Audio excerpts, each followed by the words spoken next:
live. So aloha everyone. Hi everyone. How's everyone doing? We're very excited to be part of this, to host this special panel, online panel for the Finding Ohana team. Finding Ohana, you may not know, obviously you do because you're part of this, you're joining us now. Is this a really fun family adventures all set in Hawaii Netflix production that just dropped on Netflix yesterday, worldwide to 190 countries. So when Netflix came, asked us to host this panel, I said yes, absolutely. And we as me as a child of the '80s, growing up, of course, the Goonies was a big influence in my life, and this was definitely an homage to not only the Goonies but also just classic kids adventure films from the '80s and '90s. So before we start, I'd like to let you know that we're also not only on live on Zoom right now, but we're also live streaming on our Facebook page through Facebook Live. So if you're joining us on Zoom, but you can't join us on Zoom, you can also go to our HIFF Facebook page to see the same feed on our Facebook page, and just go to facebook.com/HIFF Hawaii. My name is Anderson Lay. I'm the artistic director for the Hawaii International Film Festival, or HIFF for short. And I'd like to introduce the director behind Finding Ohana, Jude Wang. Jude, how are you? Aloha. I'm great, thank you. Aloha, thanks for having me. Thank you for joining us, Jude. Would you like to introduce some of your cast here? And we're very excited to have the cast here. Yes, in the role of Pili Aloha, we have Kea Peahu. In the role of her brother, Ioane, we have Alex Iono. And in the role of Hana, we have Lindsay Watson. And I'm so proud that all three are newcomers. This was their first movie and first time they set foot on set. So it was so much fun for all of us to work together.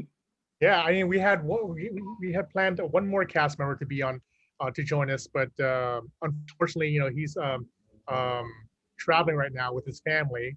Owen Bacaro, who plays Casper, but he was so excited to be part of this, but he couldn't make it. But he left us a pre-taped video greeting, so I think we're going to share that right now. Oh, there's no sound. Let's get the sound on. He looks very animated, though. Good old Owen. Hi everyone, it's Owen Vaquero and I play Casper in the movie Finding Ohana. Hopefully I don't have to use this recording, but I might because I'm not sure if I'm going to be able to be at this virtual Hawaiian Film Festival, only because my family is going to be in the mountain this weekend, and I'm not sure about what the Wi-Fi situation is going to be. I think it would be pretty annoying if it was cutting in and out. So hopefully I don't have to use this recording, but if I do, then I really, really hope that you enjoy watching this movie as much as I enjoyed making it. Finding Ohana is so special to me because of the message it delivers about any family can really be your chosen family, whether they're blood related or not. So I really hope that you guys have an incredible time watching it. Owen. Hey, that's nice. So also, so we're gonna have we're gonna talk for like 20-30 minutes, and we're gonna get questions from the audience. So if you have any questions for Jude and on the cast, just there's a Q&A button on the bottom. Just click on that and just submit your questions, and our moderator will send it to us, and we will I'll ask those questions directly to our esteemed guests. Also, if you're watching on Facebook Live, you can also just put your questions in the comments section of our Facebook stream. So and then we'll have our staff also monitoring that as well. So let's start. So Jude, so Finding Ohana, how did you get involved with it? I don't believe you're from Hawaii, but what was the the kind of inspiration behind the idea? Yeah, so about 5 years ago, I did a DNA test. It was sort of a family gift for my family, and we thought it'd be fun for all of us to take a DNA test. And I've been raised Chinese American. I'm from Taiwan originally, but I actually don't know my extended family at all. Like I've never met extended relatives. We're the only one of our family to have come to this country, and I just don't know the rest of my family. My mother was also like, I just don't know any of that side of the family. So when the DNA results came back, I was very surprised to find out that I was part Polynesian, which is kind of funny because all my life people have mistaken me for everything from Filipino to Korean to Japanese to Mexican, Polynesian. So it was very interesting. It was like, well, what does it mean for me to now know that some of my blood is Polynesian? How do I begin to understand what that connection to that culture and heritage when I haven't been raised in that way? And so it was pretty remarkable to me that Finding Ohana actually was the very first feature script that my agent sent me. I've been directing TV for a long time. I directed competition reality TV shows for almost 16 years. And then I've been directing scripted television for 5 years. And I really wanted to break into features. And my agent said, what kind of movies do you want to direct? I said, action, adventure, comedy, family's a plus, female leads a plus, people of color is a plus. And so imagine my surprise when he sent me the script because it literally checked all the boxes. But even more remarkably, the role, the characters, Pili and Ioane, without them really understanding it, they're really sort of in search of their identity. It's really about embracing and coming to understand your culture and your heritage, even if you weren't exposed to it as deeply as you were. So for me, that theme really resonated with me. And what I really hope that viewers take away from watching the movie is that it's never too late to really dig deep and learn and understand your culture and heritage. And so I'm not Hawaiian, but I've worked in Hawaii quite a bit. And I will tell you that one of the most, coming to America, I was an immigrant, a very poor immigrant. And so I've always felt like an outsider. But every time I've worked in Hawaii and every time I've been there, I would say I felt most at home when I've been in Hawaii. I mean, the last time I was there, somebody asked me, they said, hey, sister, what island you from? And I just loved that they asked me. I was like, wow, I feel like I belong. Anyway, so, Yeah. But I hope I answered that question. Yeah, no, exactly. That's great. I mean, that would make sense. So, like, doing that DNA test, like, Taiwan's and, there's like, the Aboriginal people in Taiwan as well. And, there's like, with the, the navigators from Polynesia, there's, they're all over the Pacific. So, that makes perfect sense.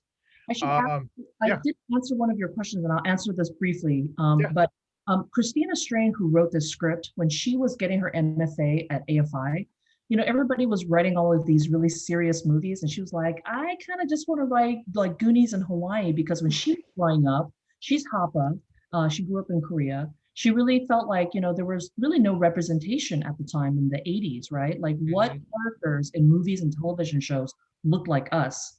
And so Ki Kwan, who played Short Round in Temple of Doom, and Ada in Goonies, he was really like literally the one and only person where there was any kind of API representation.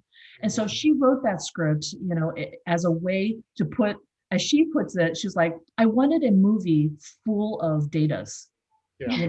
All the datas. So in a way, Kea, Alex, and Lindsay kind of all the datas in the Sure. And then what a deep cut to actually have Kehui Kwan like in your movie, in the cameo. It's fantastic, So for Kea, Alex, and Lindsay, like what was the process? For maybe starting with Kea and Alex, just coming on board. Kea, I believe you are from Kapolei, right? Originally from Kapolei. So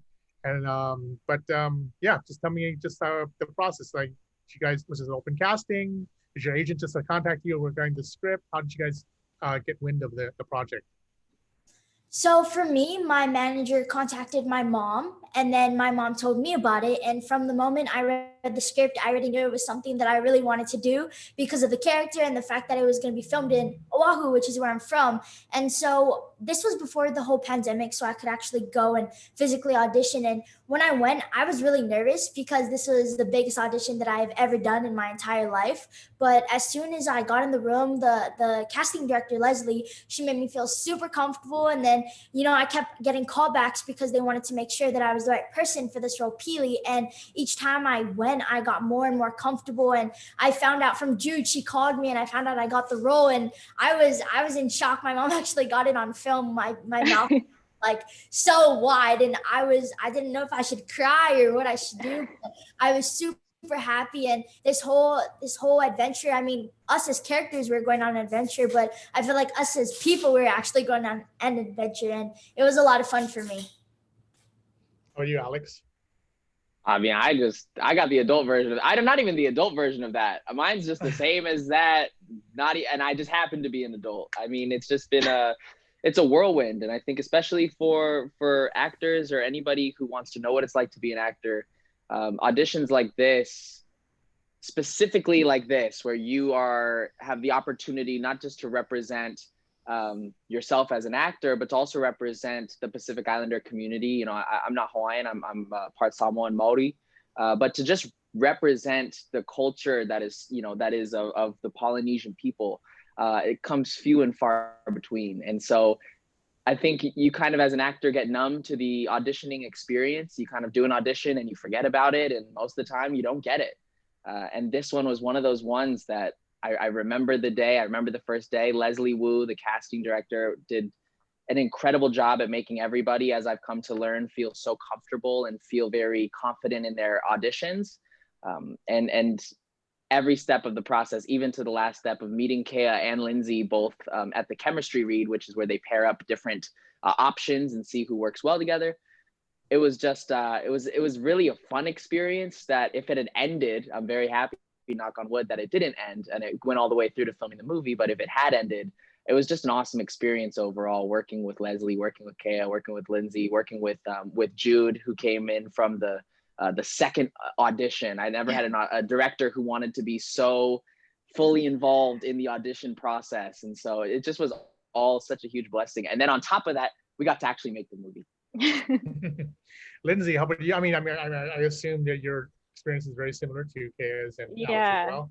Yeah, just very similar. I mean, for me, same as Alex, I will always remember the day because I've had hundreds of auditions in LA, but the day the email came in that said, looking for real native Hawaiians, that's like what stood out to me. I was like, there's no possible way. Like, I was born and raised in Hawaii, never saw Hawaiians on screen, never saw that as a priority. So living in LA, it was never a thing I expected to find in an audition. So when I saw that, I didn't know how to take it until I read the script, and I was cracking up when I read the script because I knew someone from Hawaii helped write this or gave insider information, because I was like, this is how we speak in Hawaii and only someone from Hawaii would know this. So I was immediately just so excited for the project. I mean, going into the audition process, like Alex said, Leslie Wu, the casting director, is just the coolest. I mean, she's so cool. She's so comfortable. I've never been so relaxed in an audition. We talked for like 20 minutes before we even got to the point of auditioning.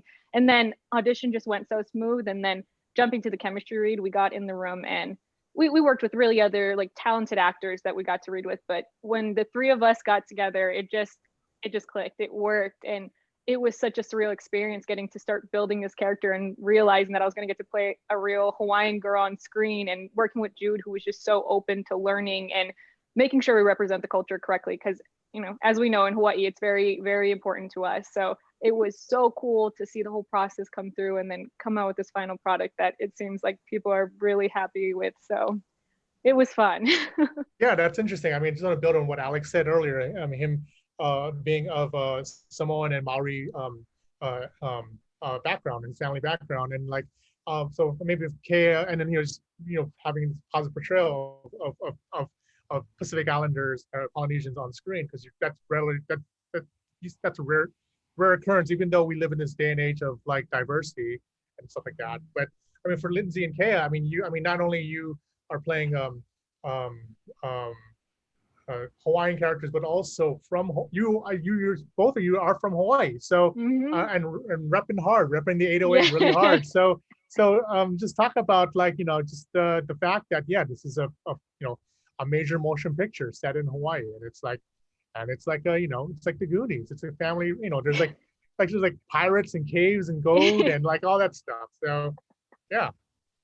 I mean, it's funny. I mean, aside from just the excitement of that, I mean, what about just repping as a person from Hawaii with a Hawaii set story? What were your thoughts on that? Were you a little nervous or? So I was actually really excited that we get to share Hawaiian culture in this movie because, like Lindsay said, it's really rare, and I feel like especially to have Hawaiian roles played by Hawaiian people, I was really glad that we got to. And I mean, Jude, everyone on the cast, they did a really great job making sure that we represent it for something that it actually is. And that means a lot to me, especially coming from Hawaii, because again, it's rare. So I was really glad that we got to share it throughout this fun project. Yeah, no, I mean, it was insane from the start to see how all these people from different walks of life came together and just wanted to tell our story. So for me, being the Hawaiian on set, it was kind of fun because I was born and raised. I went to Kamehameha schools. I mean, I'm no pro, but I had a little bit of background. So it was nice to get to share whatever information I had with the cast and crew. Everyone was asking questions, how to pronounce words, all things like that.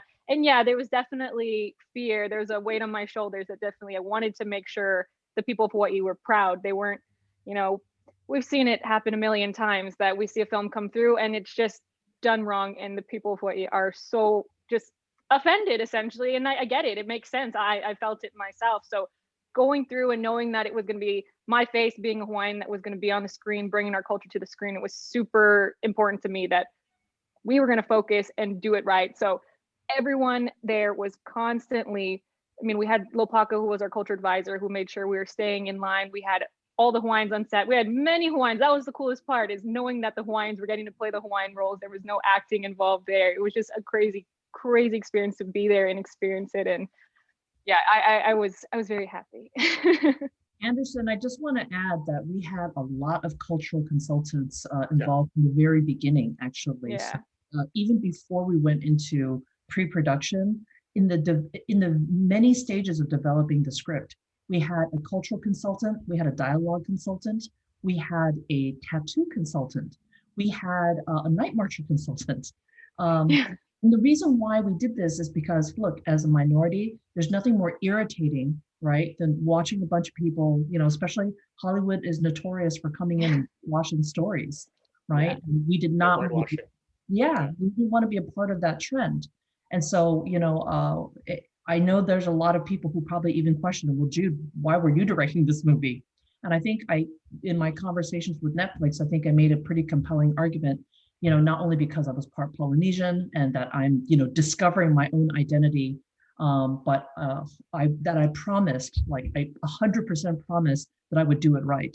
And so it actually felt, I think if anything, I probably went overboard. Is that my daughter running around? That was Harper. I like that she snuck in, realized that she was being seen, and was just like, all right, I'm seen, I'm out of here. I was like, what is happening? She tried really hard. Oh, thank you, Harper. Okay. Bye. But, out of an abundance of caution, we would double check and triple check, like the pidgin, the Olelo Hawaiian, we wanted everything to be appropriate.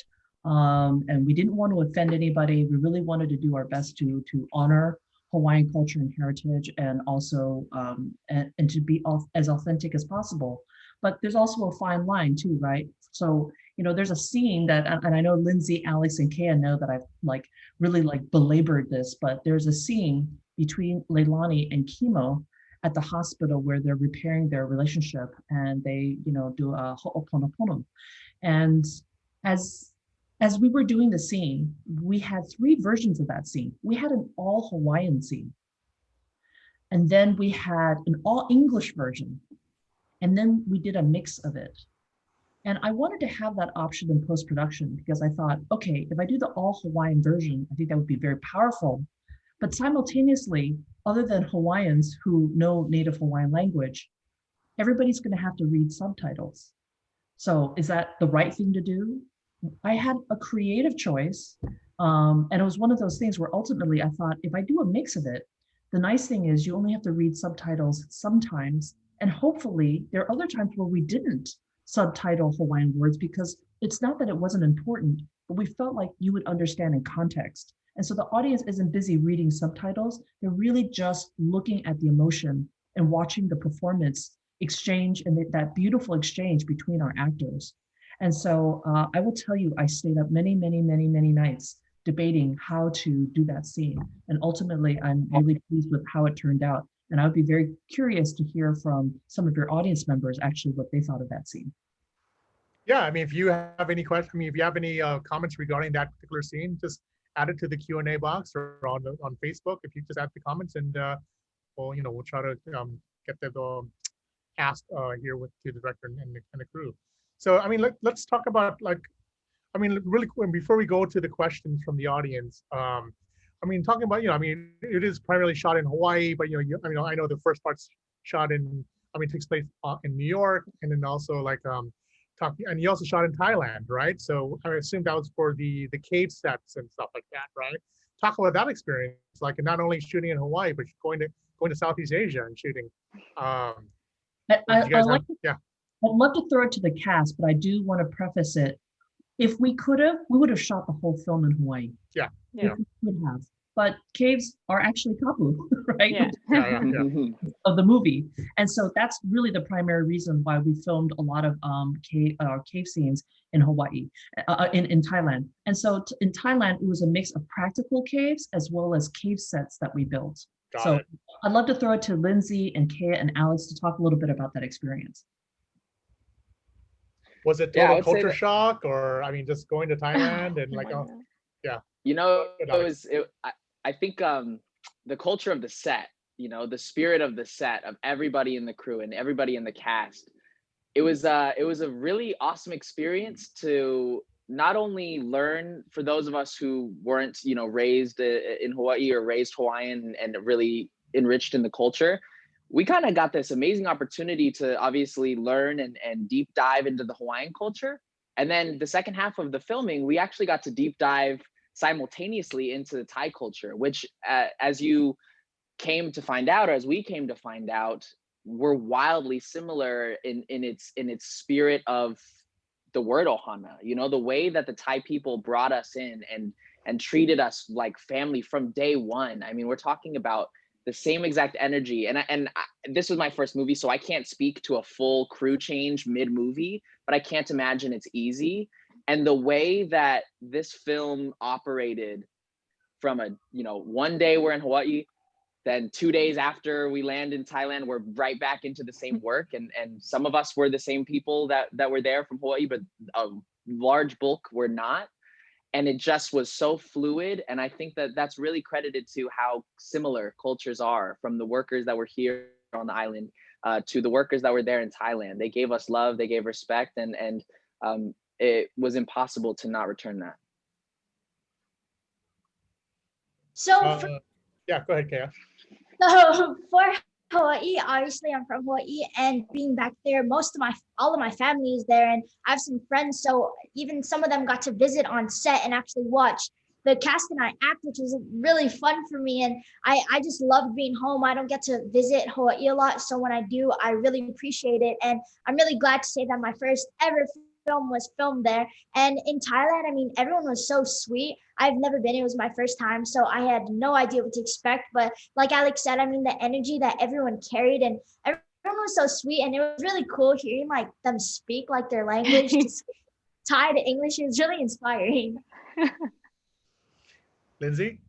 Yeah, I mean, for me, it was major culture shock. I'd never gone out of the country before that. So that was my first time out of the country. So it was crazy. I mean, the whole path getting there was super fun. And then when we got there, as they said, I think that was a shocking part for me to see. It was so similar to Hawaii. I mean, down to the geography of how it looked, which is why it worked. And that was, going back to Jude's point, that was huge for me, that showing the passion for this film, showing the respect that we took our film all the way to Thailand so that we didn't disrespect the land in Hawaii. So that was the first point that proved to me, oh, they're serious about making sure we do right for Hawaii. So it was super fun for that. But when we got to Thailand, it was a blast. It was so cool getting to go in these amazing caves that they just happen to have everywhere. They have these really cool, beautiful caves, and obviously we were super respectful there, and it was so cool to see how this culture was so similar to Hawaii, but also so different. I mean, the Thai food, the Thai language, all these things, we were just having a blast. And like they said, we got to learn the best of both worlds while we got to travel the world.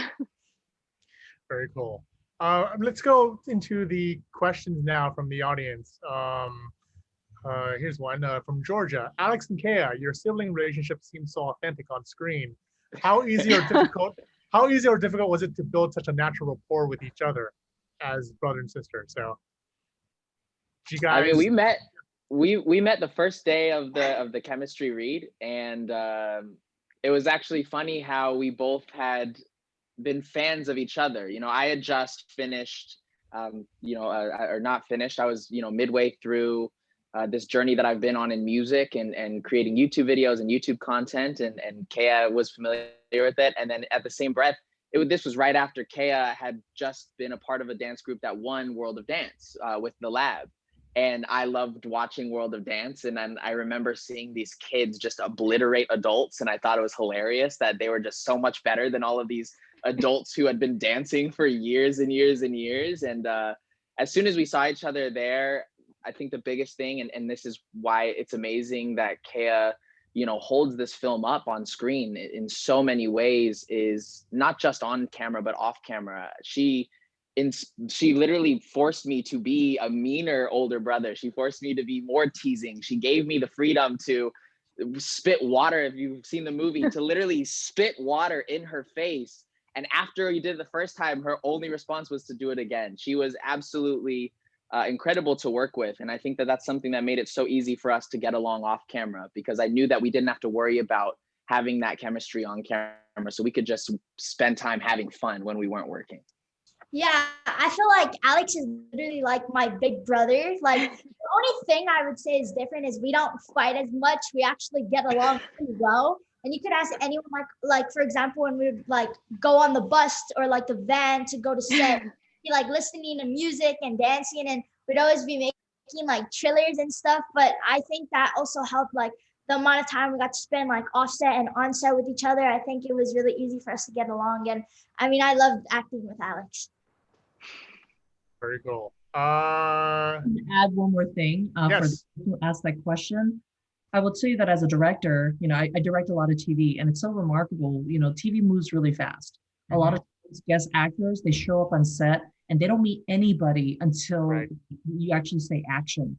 Right. Like everybody's working cold, and it's really so unfortunate. The plus side of working on a movie is that there's a little bit more time and schedule, and we actually built into our pre-production schedule a week of rehearsal in Los Angeles, where Lindsay got to work with Owen and Alex got to work with Kea, and the four of them got to work together, because ultimately, not only the chemistry between Lindsay and Owen had to be believable, they had almost a brother-sister type of relationship, as did Alex and Kea. And so we did all kinds of fun things. I took them to intermartial arts, where Coach Nick and Coach Grace, actually, none of them had done martial arts at this level before. I made them all do martial arts every day because I wanted them to be shaken out of their element and to try something new. And on a daily basis, we sang together. They had to create a dance. They did choreography. I asked them to come up with secret handshakes. And every day they built on it. And it wound up being so darn cute that we were like, oh, this has to make it into the movie. And so when you see the end credits, the Instagram posting, all of that is a product of them practicing and working before we even started filming. And here's a fun, cute little story. All that Instagram footage was our very first day of filming. Yeah, Before they really started acting. So it shows you how within a week, how close Alex and Kea and Lindsay and Owen and the four of them became. Well, it was very fortunate. Very fortunate you cast, tried and true singers and dancers to be on your main cast. Kea, this is a question from audience anonymous. Kea, what was your favorite scene to shoot? Ooh, for sure the water scene where I'm looking for E. That was a lot of fun because it was definitely a challenge, but I mean, I liked the fact that it was a challenge, and I remember seeing everyone's faces when we were filming. It was like I seen some people shed tears, and it's funny because from the moment they called action, from the moment they called cut, I was like looking around for E, but like while I was looking, I could like peep from the side of like the corner of my eye, like people's faces, and that really inspired me to get like even more into character. And I remember like every time I watch movies or TV shows, I always see water scenes, and I'm like, I wonder how they filmed that. So being able to film one, it was a lot of fun, and it's definitely my favorite scene. Yeah. How about Alex and Lindsay? What were your favorite scenes to shoot? Oh, Lindsay, hands go ahead. down. This is hands down for me is my Malasada scene, which is my entrance scene. It was like out of nowhere. I mean, there was really no plan. I feel like Jude's like, I have this idea, they always do that stereotypical slow motion walk, pretty girl. She was like, let's just switch it up. Like, let's start and then just gag right in the middle. And I mean, where she's like, she told me about how she had seen before. She's like, I know they've tried to film it backwards. So like you film the whole process backwards. Like I'm like, starting at the end of tripping and catching and walking, which we tried, which was so fun to try. But then we started to do it and we broke it down into these little parts. And it's too funny, movie magic. Yes, essentially what happens is our malasadas have magnets in them, and I have 3 crew above me on ladders dropping them, and I'm catching them. And like, it was such a funny process to put all together. And I mean, we got it, and I swear, like 3 takes, and we watched it back and we were cracking up because it was so fun. And when I saw it come out, I was dying. It worked. And then jumping to E's face, I mean, classic. Hey, Alex, can you recreate your slow motion? Yeah. Let's see it. The thing about that is I had Jude right there saying like, this just happened. And I just had, it was just a natural reaction. So we had our little like, we said, and it was,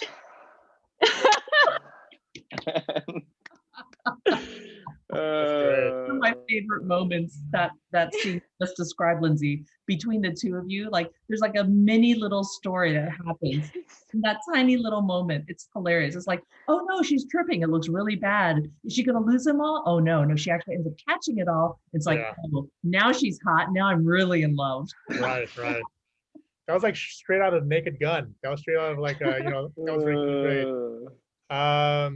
So we got some comments, actually a lot of comments. People love the film. So here's one.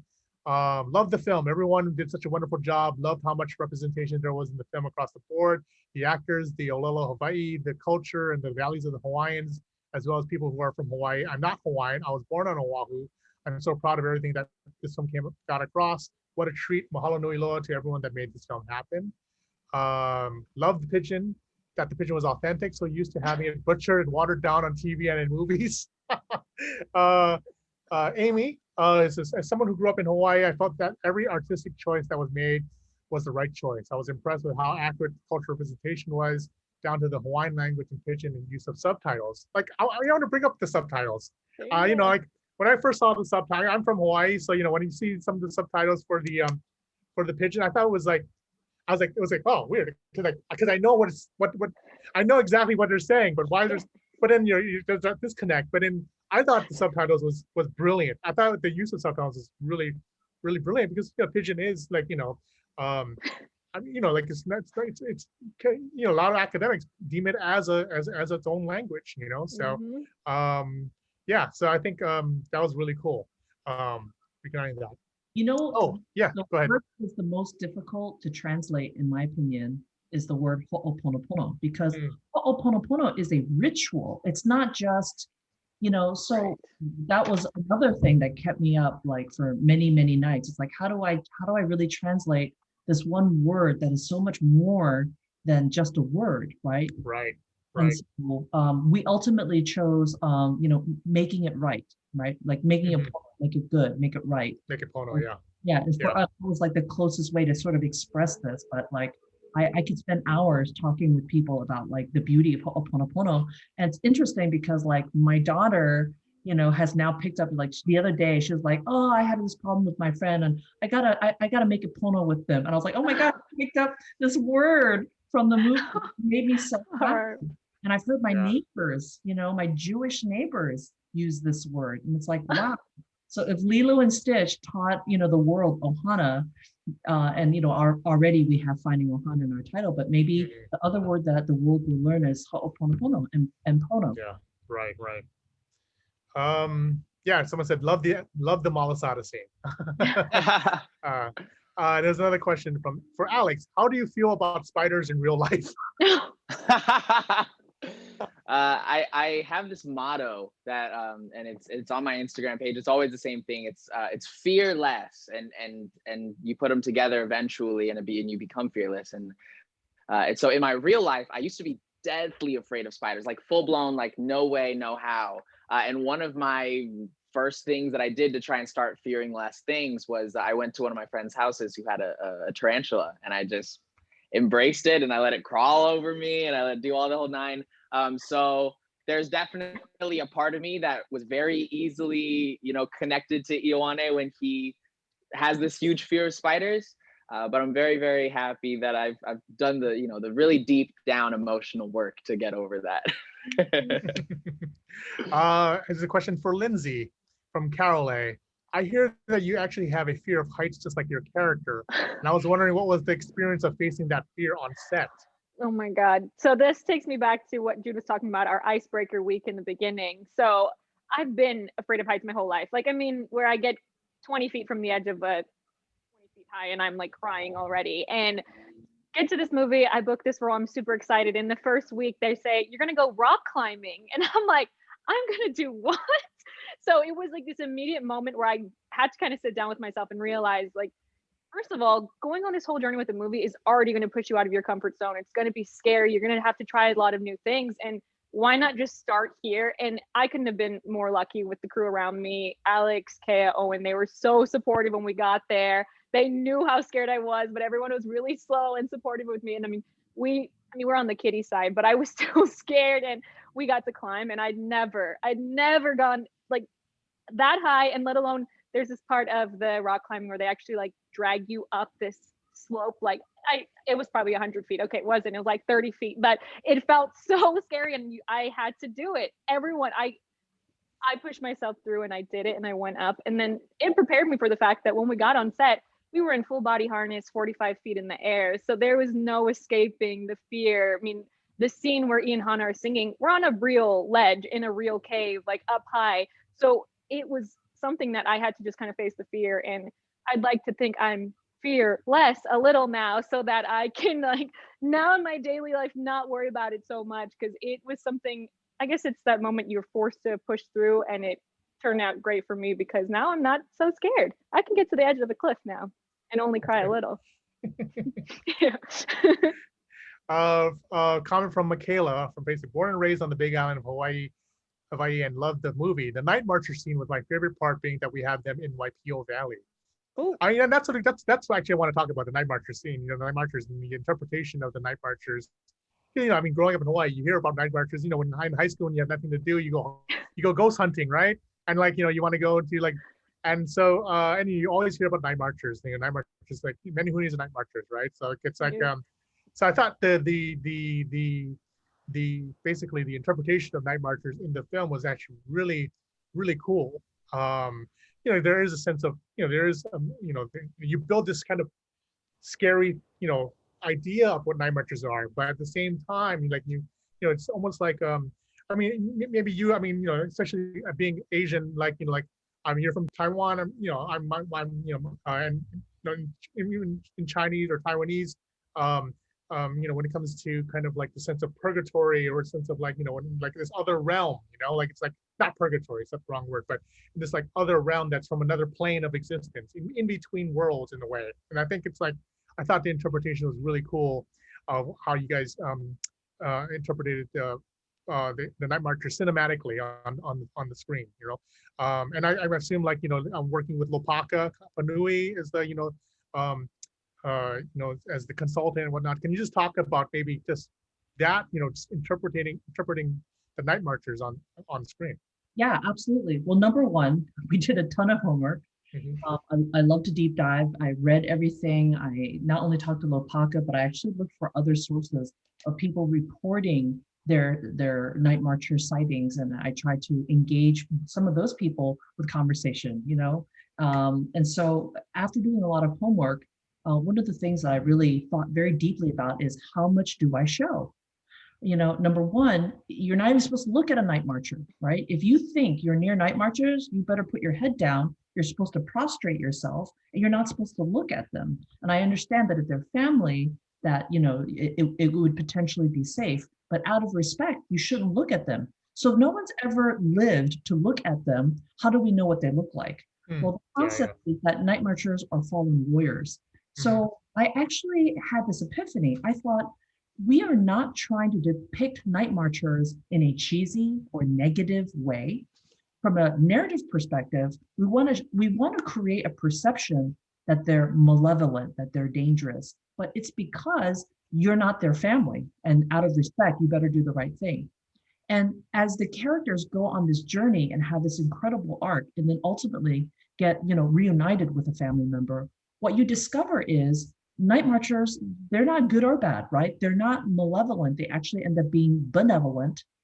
And for me, one of the most powerful scenes is actually as they're receding and leaving the shed and returning to the beach, you actually finally get to see them in full form.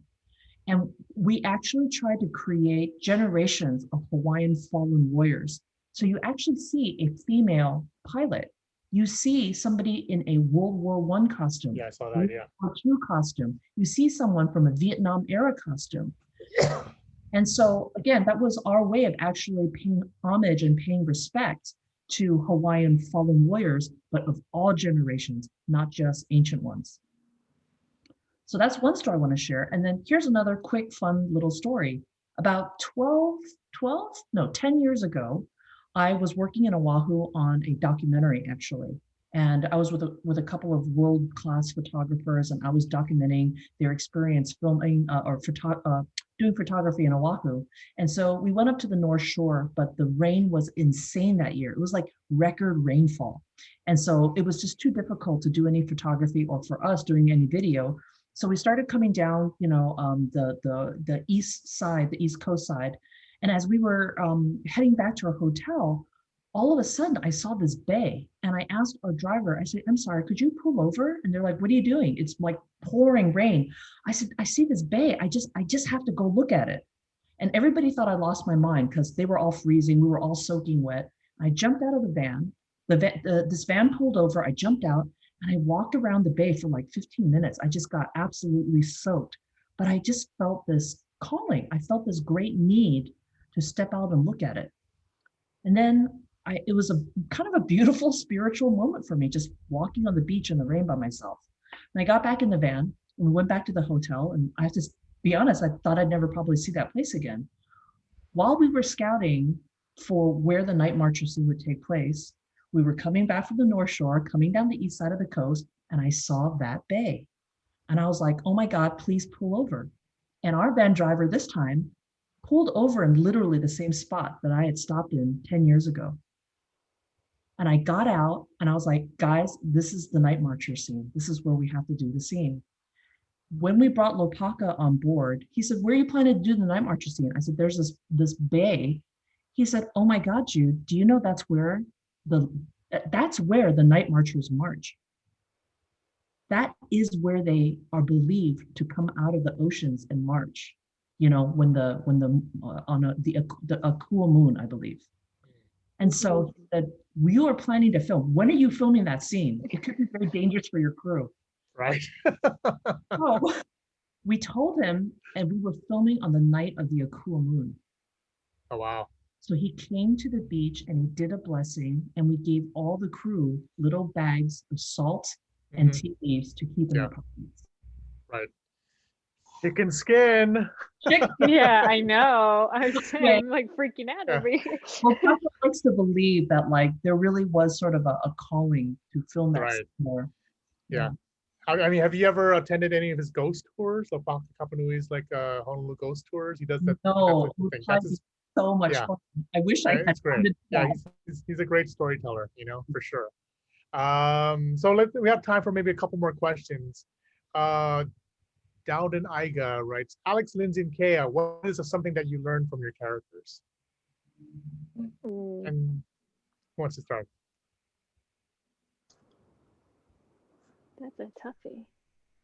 Learn like about my character, like about Maybe me. maybe learn about yourself from the character. Or did you learn any? Did you get any traits from the characters that you think as a hero or whatever it's that you took with you after your experience from making this movie?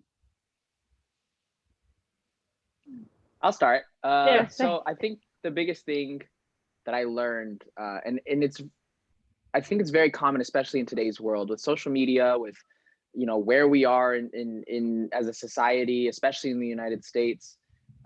It's very strong face, don't show weakness. Everything is must be perfect because that's how everybody presents themselves on social media. I can't show weakness. I can't do that. And I think in the first half of the film, uh, Ioane does that out of the emotions that I think a lot of us do it today. Out of the fear of, if you think I'm weak, I will have no value, or I will be dispensable to you. And I think throughout the movie, as Ioane, especially the scene with Ioane and Casper is the one that I think of a lot, where he makes the decision to be tough, and he says the line that says, if everybody's worried about me, then we're not going to be able to get out.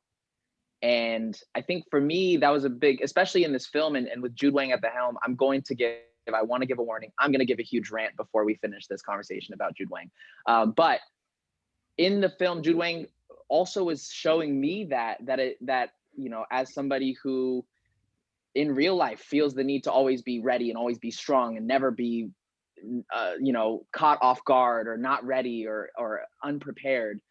Sometimes it's okay to be that, and when it is that, own that, be allowed to not be perfect or great. And I think that's what makes you awesome as a human. And Jude told that story through Ioane and Pili, especially, that we found out who we were, and who we were is what made us special. And I think that that's something about me that definitely gave me a good life lesson and a good lesson overall. Okay. Can I go? Yeah. Okay. Yeah. Go ahead. Go for it. One of the things I think I learned is to always expect the unexpected, because like no matter where you are or maybe what time it is, something can always happen that you don't expect. And I think that can go with anything. And also playing the role of Peely, I think it helped me learn more about what I'm capable of as an actress, because this was my first ever movie. So going on to it, I had no clue what to expect, but I think after acting, it helped me realize what I was capable of and how I can actually face some of my fears or face challenges. And Alex helped me a lot with that too. Like he taught me how like it's good to have like a challenge sometimes. I definitely, when I think about Hana, the big thing about her, when I jumped into the shoes of Hana, was her idea of her undying love for her culture and being so steadfast in what she believes in and embracing it so much. And I feel like, I'll be honest, as a Hawaiian that's moved away from home, I hit that struggle sometimes when I'm out here in LA, and that idea of sometimes having to conform to what's around me, being a minority in this town. Like I said, I never had a chance to read for a role of a Hawaiian. I'm always going out playing someone else. So sometimes it's easier to just maybe push it away, not focus on my culture, not focus on things like that. And then having this role of Hana come, it was this big reminder for me of this passion and this pride that I have for being Hawaiian, and getting to jump into that and having this reminder and getting into that mindset of Hana, where she's just like undeniably Hawaiian and it's everything she loves and what she cares for. It was a fun moment to be reminded of my roots as Lindsay, someone who was born and raised in Hawaii and surrounded by this my whole life. So I think that was a huge moment for me to have that wake up of, man, yeah, Hawaiian, that's who I am. I'm a Hawaiian, and growing up there, the culture was everything to me. I went to Kamehameha school, so being away from it for so long kind of pulled me away. But I think coming into this movie and coming into this role was way back, so it was fun to have that moment. We're getting a lot of comments right. It's like, when is the sequel? When is like it's like, I mean, Jude, do you plan? I mean, in your kind of like ideal, do you see a continuation of the story of the Oh man, friends? Yeah.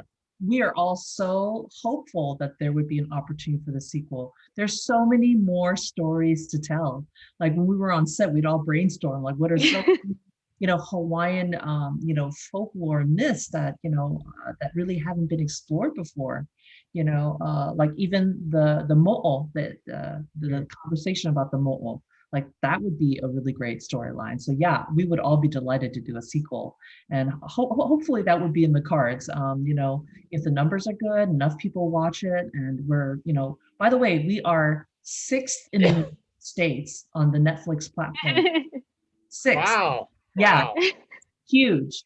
That's And by great. the way, I think we're 6th in Canada, and we're in the top 10 on of content on Netflix platform in a lot of countries around the world right now. Mhm. So hopefully, those numbers keep getting better, and a sequel would be in the cards. It would be a So, privilege.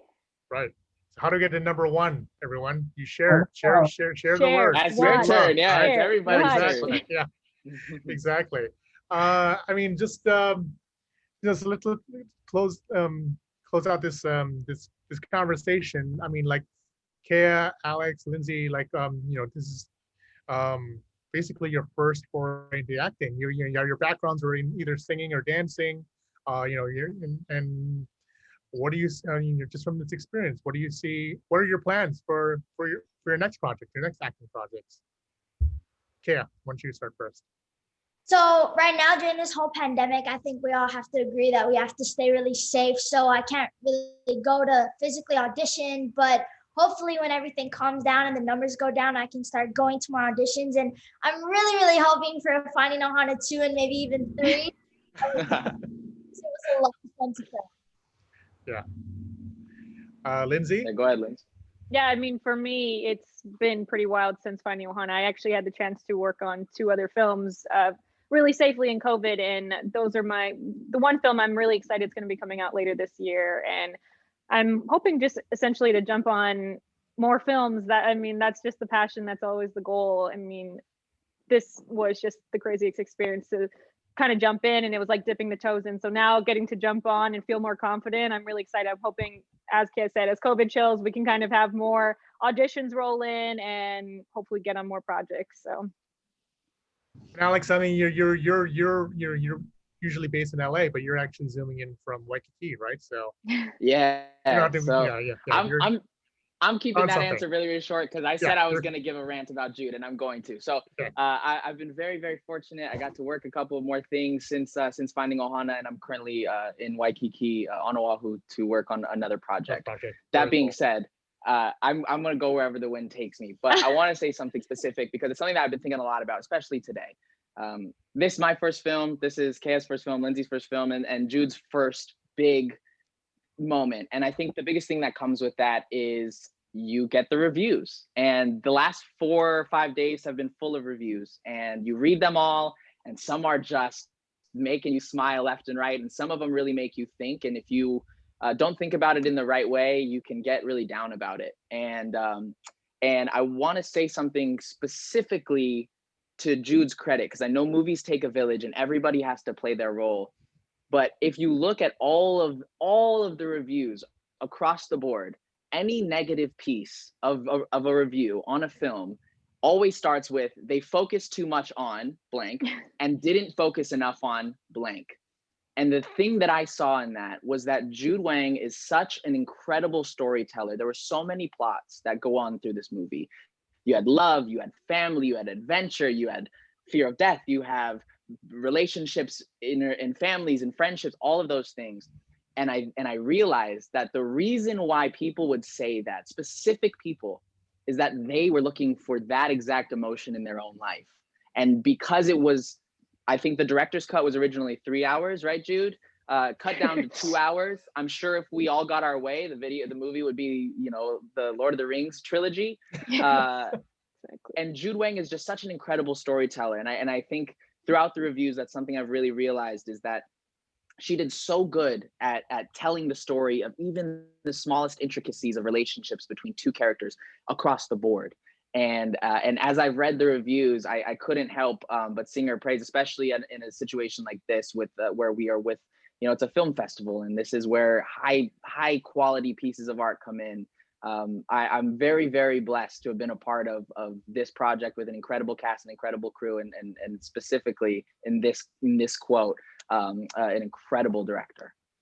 Oh, Oh, Jude, wow, high praise. And I mean, talk about like, I mean, this is like, you definitely willed this into fruition. You did the research and what have you. I think you working in TV has, got you a lot of experience and also a lot of like, and what have you. So, I mean, now what is your next project? Can you reveal that at all? yeah. What you're working on next? Yeah.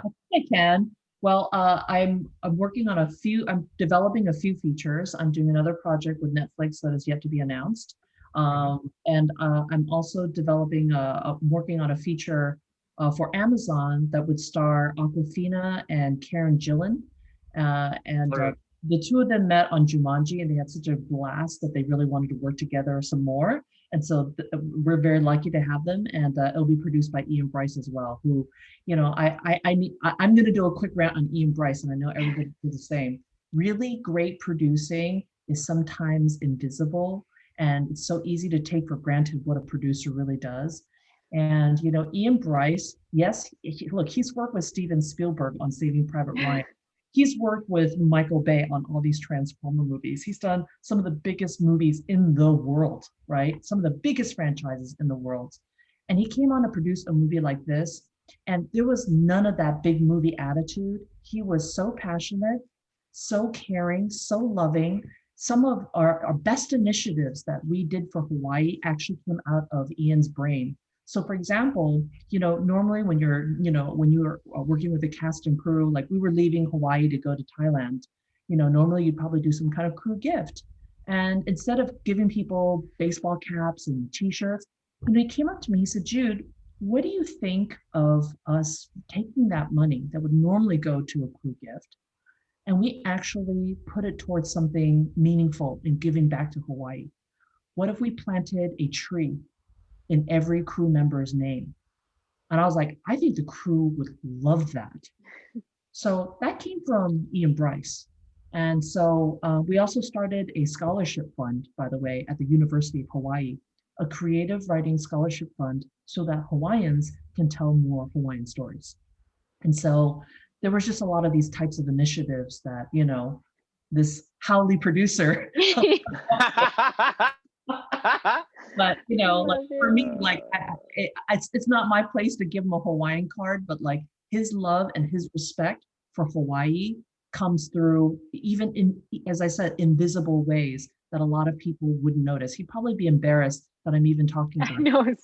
But I think it's important to know that not all of Hollywood shows up and Hollywoodizes things. There's plenty of good people who want to make something meaningful and impactful, and Ian Bryce is certainly one of those people.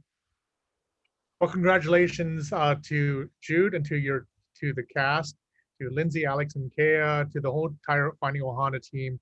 It was a really great thing. I mean, you look at Hawaii.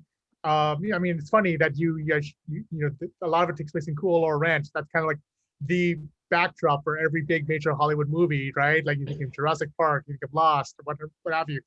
And it's it's beautiful, and to see, and I think it was kind of like in a way very much meta to actually acknowledge that, like it's like this is where we shot Jurassic Park, but in a way that Hawaii is the film industry is like there's great people working in the film industry in Hawaii, but I mean it is always treated as a backlot. It's usually it's like it's not it's some and then to see this major, basically a Hollywood movie that is in 190 countries, that captures not only the beauty of Hawaii, but the beauty of Hawaiian culture and Hawaii culture and family, and so in the form of a fun, rollicking, family adventure film, is a testament to your hard work, and if anything, that's like the ultimate postcard of what Hawaii is all about, right? So thank you very much for making this film. We're very excited to be part of this. Yes. You know how we get a sequel? Get everybody to go to Rotten Tomato and vote. There you go. Yeah. If enough people like this movie and want another one, I think that's the way we'll get it. Yep. You heard that. People who are watching this, I mean, we're also gonna, Rotten Rotten Tomatoes, make it, have it be a fresh rating, and Fresh. by doing that, hopefully, and also getting it into keeping it in the top 10 in different countries around the world, and big, being in the top 10 right now it's awesome. So hopefully if you guys enjoy the film, tell your friends, watch it again, and you can totally do that. So congratulations again. Hopefully there's a Finding Ohana 2. And Yes, yeah. So, and again, I want to thank Kea, Alex, and Lindsay for joining us, and also, of course, Jude for joining us in this special kind of conversation about Finding Ohana. And I also want to thank Netflix for arranging this. And we look forward to your future work. So we'll definitely follow you on all your social media and what have you. And we'll hopefully maybe your future work will be in the film festival one day. So Yeah. it'll be great. It'll be great. All right. So thank you again, everyone. Thank Mahalo. you. And then and if you watch Finding Ohana, watch it again. If you haven't, if you have friends who haven't watched it, tell them to watch it on Netflix. All right, Thank you. everyone. Thanks for Mahalo. having us. Bye. Mahalo. Bye. Bye.